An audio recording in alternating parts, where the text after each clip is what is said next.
right, so maybe I'll kick things off, Steve, just to sort of set the scene. We're going to talk through a few things, obviously covering your background over many years and decades. I think you and I go back to your very pre-enterprise days when you're in the analyst community as well, Steve. So I talk about how long I've known Peter. I think I've known you considerably close to that time as well. And you've gone through a lot of kind of change in your career and worked through a lot of organizations as well.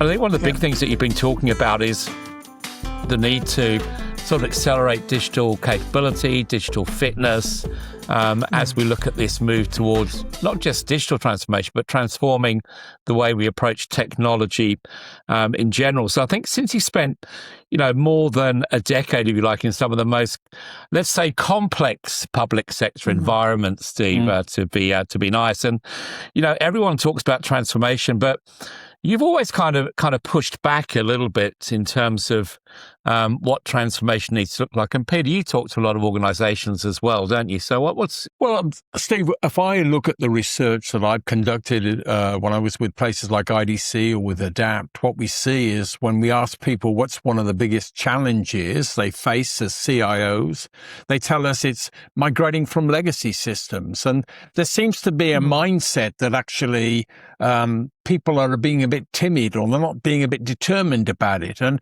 I know from our discussions that you see it's a more complex task than that.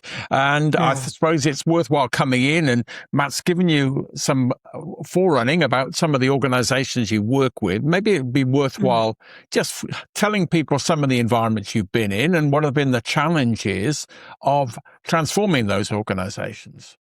Yes, I'm happy to give you some of my potted history. What Matt was referring to as our initial contact was I was just coming to the end of 8 years working as an IT analyst with Ovum. Ovum at that time was a UK version of Gartner. So that was a privileged opportunity to observe, to go to conferences, to talk to the big tech vendors and stand outside of up on the balcony, really. And during that period, prior to that, I had been working in a whole of government role in Victorian government IT. And prior to that, in a range of executive roles, mainly around public sector organisations trying to drive stuff. And public sector organisations are just particularly difficult when it comes to trying to drive transformation. And what you were talking about, Peter, you could describe. Most people think of transformation journeys with a capital T, probably in bold, large font, and probably accompanied by 100-slide PowerPoint slides and a huge transformation program and a lot of macho aggression and hyper timelines and big budgets and et cetera, et cetera.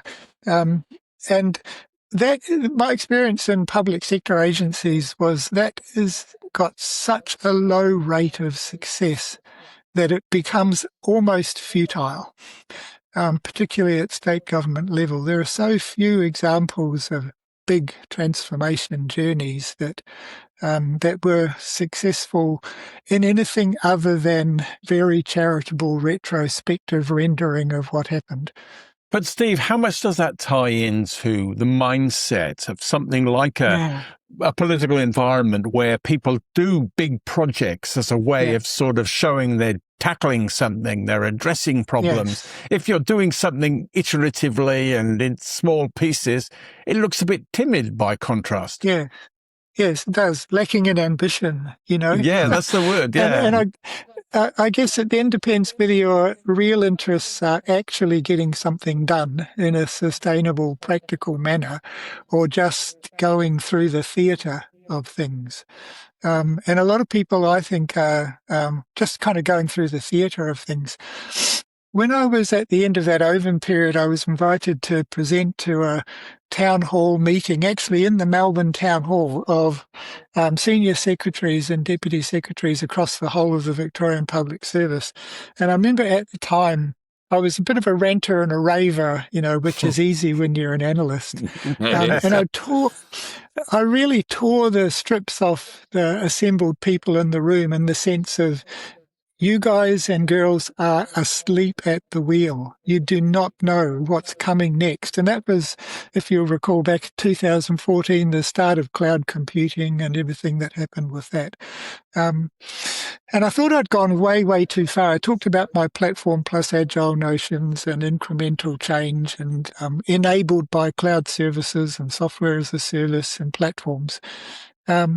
And I thought I'd gone way, way too far. I got down off the stage, and Jill Callister, who was then the Secretary of the Department of Human Services, came up to me, literally being dragged back by one of her people, and pointed me in the chest and said, "I want you to be my CIO." Yeah.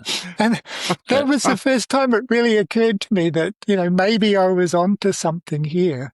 And it was just this frustration on the part of executives in government that their macho posturing on transformation change so seldom lines up with the reality of getting anything done, that we really needed a new, different approach.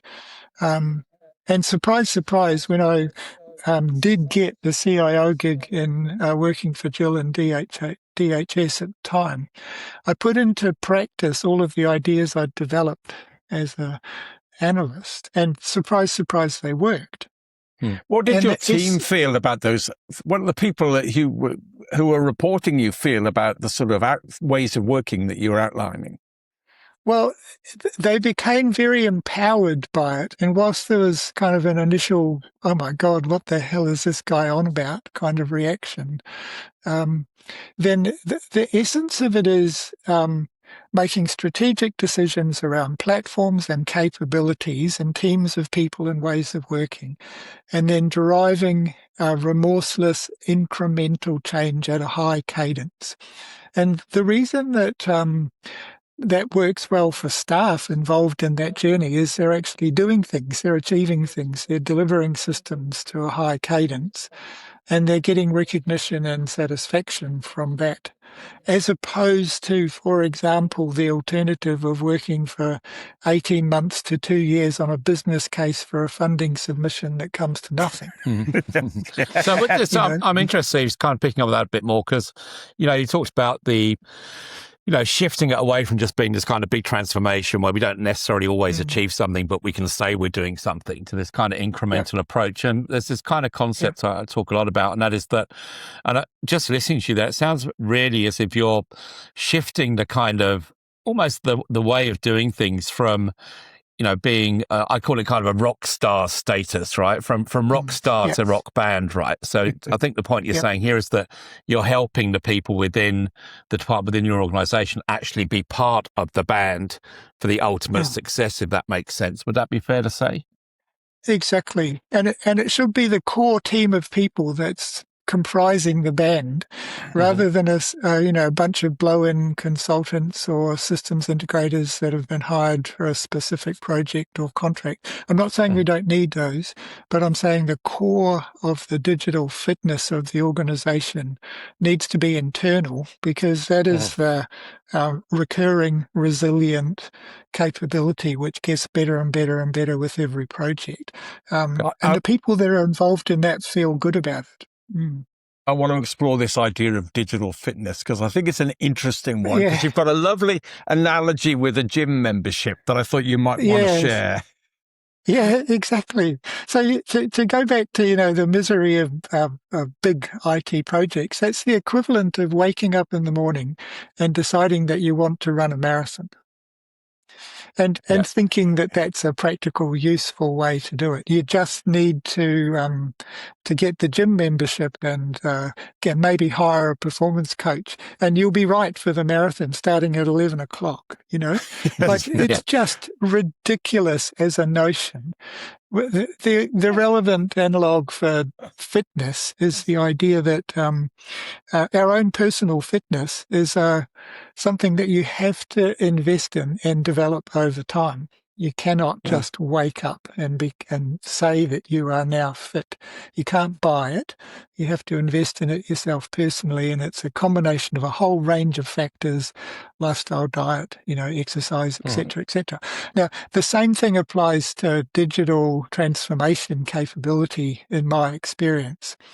If you cannot deliver a medium-sized digital innovation project decisively, and in fact, you are not delivering 20 or 30 of them a year successfully without fail, then you are kidding yourself if you think you're going to be able to magically implement this grand transformation agenda, which is kind of the equivalent of, you're kidding yourself if you think from a position of low fitness you're going to run a marathon. Like, it's just So ridiculous. you're saying that if you like, CIOs need to become personal trainers on digital fitness, right? for the team. So as much as anything else, right? I want to explore what that means to digital, how you know you're digitally fit. But before that, I'd like to think about what do you see as some of the components within being digitally fit?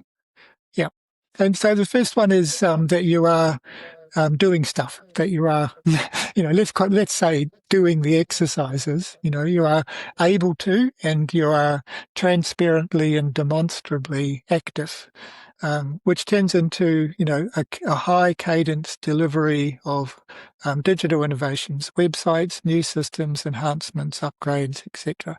Now, the issue in big public sector organizations is all of the machinery that needs to go on in the background to get you to that point.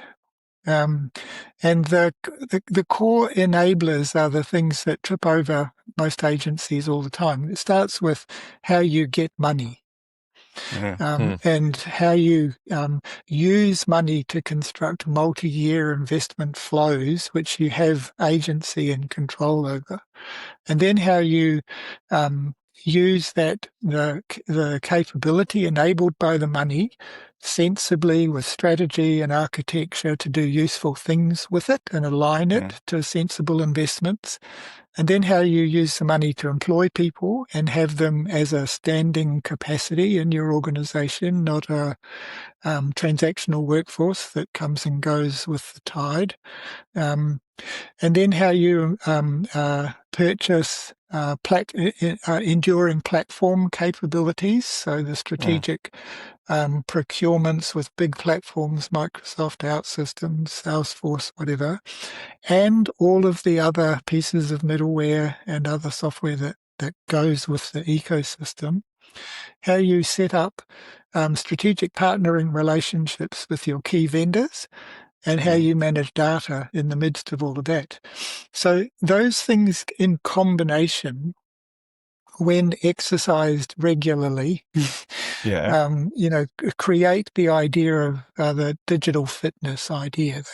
And the point of that whole sort of way of thinking is if any one piece of those things is fundamentally missing or not aligned to the way of working, then it's very frustrating. And the biggest single one is money, Always comes back to money. So if I think about what you were just talking about, Steve, as we sort of think about this section in general around digital fitness, there's kind of three things which stood out for me in terms of what our viewers need to think about. And that is like building that predictable funding rhythm, I think is critical. I think it's one of the things you said. Secondly, you also said, while we look for, the right platforms, make sure we're using our existing platforms effectively as well. Like not always chasing that shiny new toy when we might already have the toys, right? I think is one of the points absolutely. as well.